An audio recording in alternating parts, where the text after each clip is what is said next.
ದೇಶ ತುಂಬಾ ದೊಡ್ಡ ಹಬ್ಬ.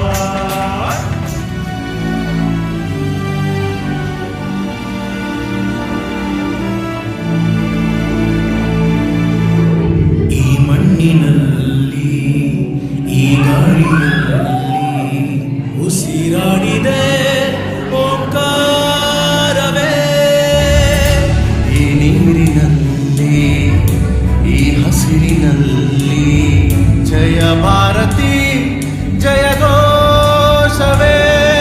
ಈ ಜಗಕ್ಕೆ ನಾವೇ ಗುರುಸ್ಥಾನ, ಕಲಿಸಿದ್ದು ನಾವೇನೆ ಧ್ಯಾನ, ಜನಗಣವೇ ನಮ್ಮೆದೆಯ ಗಾನ, ವಿಜ್ಞಾನ ನಾವಿತ್ತ ದಾನ, ನಿಜ ಸಂಸ್ಕೃತಿ ಜ್ಞಾನಮಾನ, ಅಭಿಮಾನ ತುಂಬಿರೋ ಹಿಂದೂಸ್ತಾನ. ಈ ನೆತ್ತರಲ್ಲಿ ನರನಾಡಿಯಲ್ಲಿ ಹರಿದಾಡಿದೆ ಅಭಿಮಾನ.